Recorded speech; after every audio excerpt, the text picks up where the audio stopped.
നമസ്കാരം. വെളിച്ചം ചാനലിലേക്ക് സ്വാഗതം.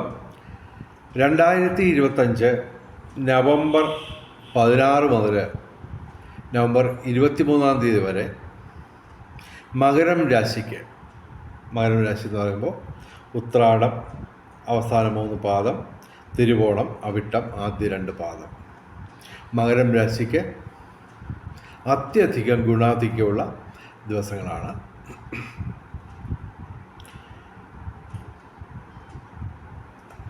പിന്നെ ഈ ജ്യോതിഷം പറയുന്നതിന് ദക്ഷിണ കൊടുക്കുന്ന ഒരു ആചാരമുണ്ട്. പണമായിട്ട് ഞങ്ങൾ ചോദിക്കുന്നില്ല, പകരം ഞങ്ങളുടെ ചാനൽ ദയവായി സബ്സ്ക്രൈബ് ചെയ്യുക. നേരത്തെ സബ്സ്ക്രൈബ് ചെയ്തവർ ലൈക്ക് ചെയ്യുക, ഷെയർ ചെയ്യുക, കമൻറ്റ് ചെയ്യുക. അതുപോലെ തന്നെ നിങ്ങളുടെ ജ്യോതിഷപരമായ സംശയങ്ങൾക്ക് ഞാൻ മറുപടി പറയുന്നതാണ്. വാട്സാപ്പിൽ ബന്ധപ്പെടുക, ഫോൺ വിളിക്കരുത് ദയവ് ചെയ്ത്. എൻ്റെ വാട്സാപ്പ് നമ്പർ 9847291363. അപ്പോൾ ഇത് ഡീറ്റെയിൽഡായിട്ട് പറയാനാണെങ്കിൽ മണിക്കൂറുകളെടുക്കും. ഓക്കെ, ഏറ്റവും ചുരുക്കി അവതരിപ്പിക്കാനാണ് ഞാൻ ശ്രമിക്കുന്നത്. ഇവിടുത്തെ ഹൈലൈറ്റ് നിങ്ങൾക്കറിയാം. മകരം രാശിക്ക് 3-ാം ഭാവത്തിൽ ശനി അത്യധിക അനുകൂലമായിട്ട് നിൽക്കുന്നു. ഡിസംബർ 5 വരെ വ്യാഴം 7-ാം ഭാവത്തിൽ അനുകൂലമായിട്ട് നിൽക്കുന്നു. കൂടാതെ ഏറ്റവും പ്രധാനപ്പെട്ട ഈ വീഡിയോ ഇടാനുള്ള ഏറ്റവും പ്രധാനപ്പെട്ട കാരണം ഇതാണ്: 3 ഗ്രഹങ്ങൾ, സൂര്യൻ, ബുധൻ, ചൊവ്വ, ഇവ 3ഉം 11-ാം ഭാവത്തിൽ ലാഭസ്ഥാനത്തും വരുന്നു. ഓക്കെ, പിന്നെ ഇതിൻ്റെ കൂടെ ചന്ദ്രനും കൂടി അനുകൂലമാകുന്ന ദിവസങ്ങൾ ഈ ദിവസങ്ങൾക്കിടയിലുണ്ട്. ഈ 8 ദിവസത്തിനിടയ്ക്ക് അന്നത്തെ ദിവസങ്ങളിൽ പരമാവധി നേട്ടങ്ങൾ വരും. അതൊക്കെ ഞാൻ ഈ ദിനഫലം അഥവാ രാശിഫലം ഞാൻ 2 ദിവസം കൂടുമ്പോൾ വീഡിയോ അപ്ലോഡ് ചെയ്യുന്നുണ്ട്. അതിൽ പറഞ്ഞുകൊള്ളാം ചന്ദ്രൻ്റെ കാര്യം. പിന്നെ ഇവിടെ ശുക്രൻ 10-ാം ഭാവത്തിൽ നിൽക്കുകയാണ്. ശുക്രൻ കൊണ്ട് കാര്യമായ നേട്ടമില്ല, പക്ഷേ ദോഷങ്ങളൊന്നുമില്ല. കാര്യം, ഒന്നാമത് ശുക്രൻ ഒരു ശുഭഗ്രഹമാണ്. അതുമാത്രമല്ല, ഇവിടെ സ്വക്ഷേത്ര ബലവാനായിട്ടാണ് ശുക്രൻ നിൽക്കുന്നത്.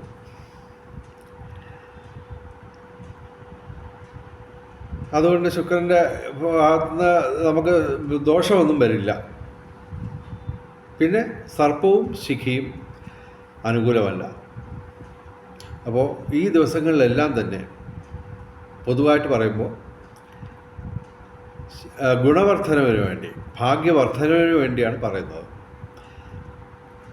ശിവക്ഷേത്രത്തിൽ, അതായത് പാർവതി ദേവിയും കൂടി പ്രതിഷ്ഠിക്കപ്പെട്ട ശിവക്ഷേത്രത്തിൽ എല്ലാ ദിവസവും ദർശനം നടത്തുക. തീർച്ചയായിട്ടും ശിവക്ഷേത്രമാകുമ്പോൾ സർപ്പപ്രതിഷ്ഠയും കാണും.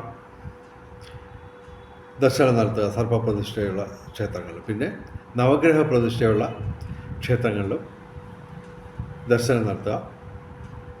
ഗണപതി ക്ഷേത്രത്തിൽ, മിക്കവാറും ശിവക്ഷേത്രത്തിലെല്ലാം തന്നെ ഗണപതിയും മുരുകനും അയ്യപ്പനും സർപ്പപ്രതിഷ്ഠകളും, മിക്കവാറും സ്ഥലങ്ങളിൽ നവഗ്രഹ പ്രതിഷ്ഠയൊക്കെ കാണും. അപ്പോൾ ഇതെല്ലാം കൂടിയുള്ള ഒരു ക്ഷേത്രം നമ്മൾ എല്ലാ ദിവസവും പറ്റുമെങ്കിൽ ജീവിതകാലം മുഴുവൻ, ഓക്കെ, കാരണം ഈശ്വരനുമായിട്ട് ചേർന്ന് നിൽക്കാതെ ഈ പറയുന്ന ഭാഗ്യങ്ങളൊന്നും തന്നെ നമുക്ക് കിട്ടില്ല. ശനി അനുകൂലമാകുമ്പോൾ ഏറ്റവും ചുരുക്കി പറയുകയാണെങ്കിൽ സർവകാര്യ വിജയം. ഏത് രംഗത്തും നിങ്ങൾക്ക് വിജയപ്രതീക്ഷയോടെ ഓരോ കാര്യങ്ങൾ ചെയ്തു തുടങ്ങാം. വ്യാഴം 7-ാം ഭാവത്തിലാണ്. അപ്പോൾ എല്ലാ തരത്തിലുള്ള ഭൗതിക സുഖങ്ങൾക്ക് പുറമെ പ്രധാനമായിട്ടും ദാമ്പത്യ ജീവിതവും പ്രേമബന്ധം, അതുപോലെ തന്നെ വിവാഹവുമായിട്ട് ബന്ധപ്പെട്ട് പുതിയ കുട്ടികളാണെങ്കിൽ, ന്യൂ ജനറേഷൻ കുട്ടികളാണെങ്കിൽ വിവാഹവുമായിട്ട് ബന്ധപ്പെട്ടും പ്രേമബന്ധവുമായിട്ട് ബന്ധപ്പെട്ടുമൊക്കെ അനുകൂലമായിട്ടുള്ള ഫലം കിട്ടും. 7ാം ഭാവം സൂചിപ്പിക്കുന്നത് ജീവിത പങ്കാളിയായിട്ടുള്ള ബന്ധമാണ്. അപ്പോൾ ശനിയും വ്യാഴവും അതൊക്കെ ഒരുമിച്ച് അനുകൂലമാകുമെന്ന് പറഞ്ഞാൽ ചെറിയ കാര്യമൊന്നുമല്ല. ഈ 12 രാശിക്ക് ഇതുമായിട്ട് ബന്ധപ്പെട്ട് ഞാൻ കുറച്ച് നാൾ മുമ്പ് ഒരു വീഡിയോ ചെയ്തിരുന്നു. ശനിയും വ്യാഴവും ഒരുമിച്ച് അനുഗ്രഹം തരുന്ന രാശിക്കാർ പറഞ്ഞപ്പോൾ ഡിസംബർ 5 വരെയുള്ള കാലഘട്ടത്തിൽ മകരം രാശിയെക്കുറിച്ച് ഞാൻ വീഡിയോ ചെയ്തിരുന്നു.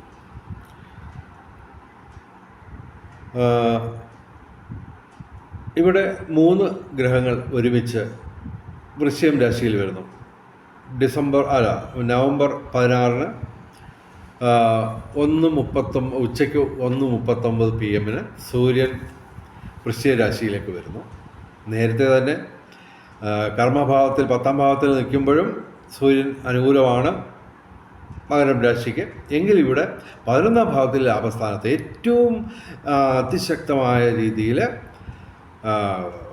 11ാം ഭാവത്തിൽ ലാഭസ്ഥാനത്ത് ഇപ്പോൾ ഈ നവംബർ 16-ന് ഉച്ചയ്ക്ക് 1:39 PM വൃശ്ചികം രാശിയിൽ സൂര്യൻ മകരം രാശിയുടെ 11ാം ഭാവത്തിൽ ലാഭസ്ഥാനത്ത് വരികയാണ്. 8ാം ഭാവാധിപൻ 11-ൽ,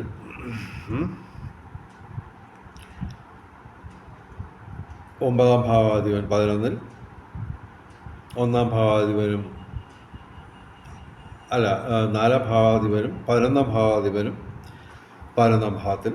ഇതൊക്കെ വരുമ്പോൾ സൂര്യൻ വഴി പ്രധാനമായിട്ട് ഞാൻ പറയുന്നത് ആരോഗ്യം മെച്ചപ്പെടും. നിങ്ങൾക്ക് മാത്രമല്ല, നിങ്ങളുമായിട്ട് അടുത്ത് പെരുമാറുന്ന എല്ലാ ബന്ധുക്കൾക്കും സുഹൃത്തുക്കൾക്കും എല്ലാം തന്നെ നിങ്ങളുടെ സാന്നിധ്യം കൊണ്ട് രോഗശമനം ഒരു പരിധിവരെ ഉണ്ടാവും. നിങ്ങൾക്ക് രോഗശമനം ഉണ്ടാവുമെന്ന് മാത്രമല്ല, ചില രോഗങ്ങളൊക്കെ പൂർണ്ണമായിട്ടും മാറാനും സാധ്യതയുണ്ട്. അപ്പോൾ ആരോഗ്യം മെച്ചപ്പെടും. ആദ്യത്തെ കമൻറ്റ്. ഓക്കെ. പിന്നെ സൂര്യൻ കൊണ്ട് തൊഴിൽ ലാഭം എന്ന് പറയുമ്പോൾ ജോലി തേടുന്നവർക്ക്, ജോലി അന്വേഷിക്കുന്നവർക്ക് ജോലി കിട്ടും. ജോലിയുള്ളവർക്ക് പ്രൊമോഷൻ കിട്ടാം, ശമ്പള വർധനവുണ്ടാവാം. അതുപോലെ തന്നെ വീടിനടുത്തേക്ക് സ്ഥലമാറ്റം കിട്ടാം. പിന്നെ വ്യാപാരികൾക്കൊക്കെ വ്യാപാരം കൂടുതൽ ലാഭം കിട്ടും. ഇതിനെല്ലാത്തിന് ബേസിക്കായിട്ട് വരുമാനം കൂടും. ഓക്കെ. ഇവിടെ ചൊവ്വ അനുകൂലമാണ്. ചൊവ്വയുടെ പ്രധാന വകുപ്പെന്ന് പറഞ്ഞാൽ ഭൂമി കച്ചവടമാണ്. ഭൂമിയുമായിട്ട് ബന്ധപ്പെട്ട ഗ്രഹമാണ് ഈ ചൊവ്വ. അപ്പോൾ ചൊവ്വയുടെ അനുഗ്രഹം ഇവിടെ ആവോളം വരികയാണ്. കാര്യം സ്വക്ഷേത്ര ബലവാനും കൂടിയാണ് വൃശ്ചികം രാശിയിൽ ചൊവ്വ. അപ്പോൾ ലക്ഷങ്ങൾ മാത്രമല്ല, കോടികൾ വരെ മറിയാനുള്ള സാധ്യതയുണ്ട്. ഓക്കെ. ഈ ദിവസങ്ങൾക്കുള്ളിൽ തന്നെ, അതായത് വർഷങ്ങളായിട്ട് നിങ്ങൾ ഭൂമി കച്ചവടം നടത്താൻ ആഗ്രഹിക്കുന്ന, അത് നടക്കാത്തത് ചിലപ്പോൾ ഈ 8 ദിവസം കൊണ്ട് നടന്നെന്ന് വരാം.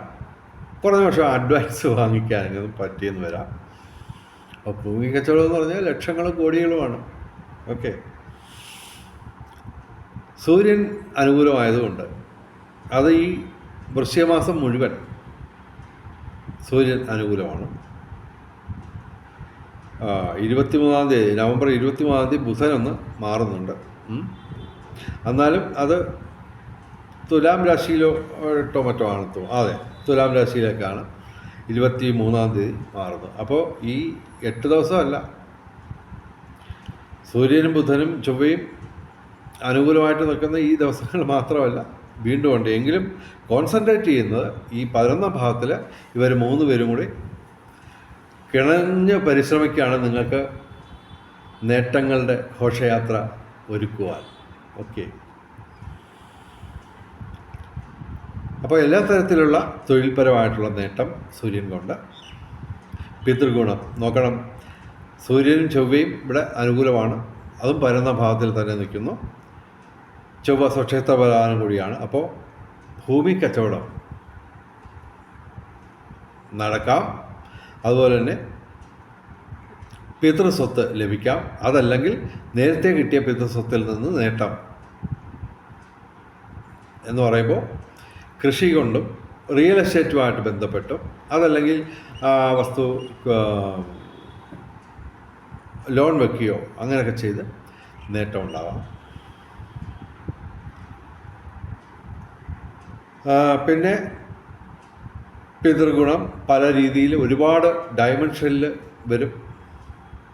ഓക്കെ. പിന്നെ ബുധൻ തീർച്ചയായിട്ടും ബൗദ്ധിക മേഖലയിൽ നിങ്ങൾക്ക് നേട്ടമുണ്ടാവും. സംസാരകലയുമായിട്ട് ബന്ധപ്പെട്ട് നേട്ടമുണ്ടാവും. സംസാരകലയുമായിട്ട് ബന്ധപ്പെട്ട് പ്രവർത്തിക്കുന്ന, തൊഴിൽ ചെയ്യുന്ന ആൾക്കാർക്ക് നേട്ടമുണ്ടാവും. ഓരോ വിദ്യാഭ്യാസവുമായിട്ട് ബന്ധപ്പെട്ട മെറ്റീരിയൽസ് വ്യാപാരം ചെയ്യുന്നവർക്കൊക്കെ നേട്ടമുണ്ടാകും, കമ്പ്യൂട്ടർ ഉൾപ്പെടെ. ഓക്കെ. പിന്നെ സന്താന നേട്ടം ഈ സൂര്യൻ കൊണ്ട്, മുതിർന്ന സന്താനങ്ങൾ കൊണ്ട് എല്ലാ വിധത്തിലുള്ള സൗഭാഗ്യങ്ങളും നിങ്ങൾക്ക് വരാം. ചെറിയ കുട്ടികളാണെങ്കിൽ അവർക്ക് നേട്ടമുണ്ടാവും, വിദ്യാഭ്യാസത്തിലും മറ്റ് കാര്യങ്ങളിലുമൊക്കെ.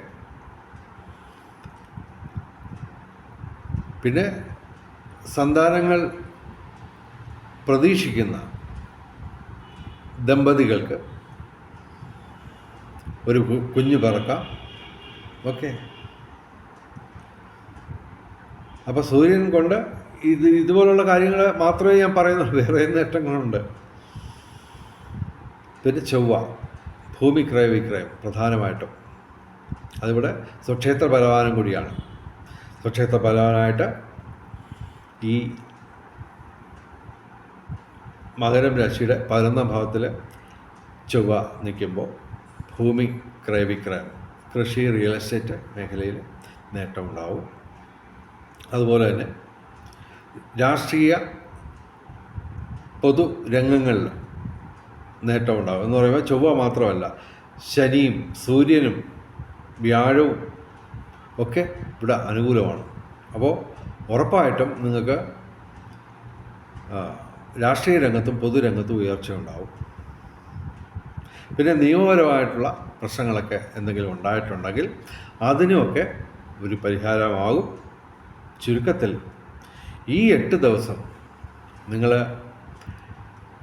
മന്ത്രജപങ്ങൾ, ക്ഷേത്രദർശനം, ദാനധർമാദികൾ, കർമ്മത്തിൽ പാലിക്കേണ്ട വിശുദ്ധി, ഇവയൊക്കെ പാലിച്ച് അനുഷ്ഠിച്ച് പോയി കഴിഞ്ഞ് കഴിഞ്ഞാൽ തീർച്ചയായിട്ടും നേട്ടങ്ങൾ, നിങ്ങളെ അമ്പരപ്പിച്ചുകൊണ്ടുള്ള നേട്ടങ്ങൾ, നിങ്ങളിങ്ങനെ അമ്പരന്ന് നിന്നു പോവും.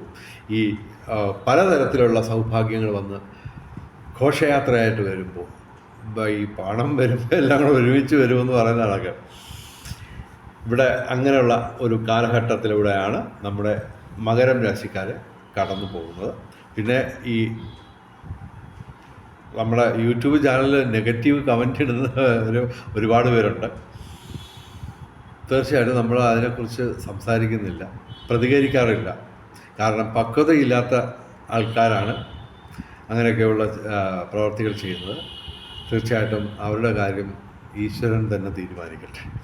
ഞാൻ കൂടുതൽ ദീർഘിപ്പിക്കുന്നില്ല. മകരം രാശിക്കാർക്ക് മാത്രമല്ല, ഈ വെളിച്ചം ചാനലിൻ്റെ മുഴുവൻ പ്രേക്ഷകർക്കും സർവകാര്യ വിജയം, സർവ്വവിധ സൗഭാഗ്യം, രാജകീയ സുഖഭോഗങ്ങൾ, അപ്രതീക്ഷിത ധനലാഭങ്ങൾ, അപ്രതീക്ഷിത സൗഭാഗ്യങ്ങൾ ഇവ ഗുരുവായൂരപ്പൻ അനുഗ്രഹിച്ച് തന്ന് എല്ലാവരുടെയും ജീവിതത്തിൽ വെളിച്ചവും ഐശ്വര്യവും സമ്പൽ സമൃദ്ധിയും വന്നു ചേരട്ടെ എന്ന് പ്രാർത്ഥിച്ചുകൊണ്ട് ഈ വീഡിയോ അവസാനിപ്പിക്കുന്നു. നമസ്കാരം, ശുഭദിനം.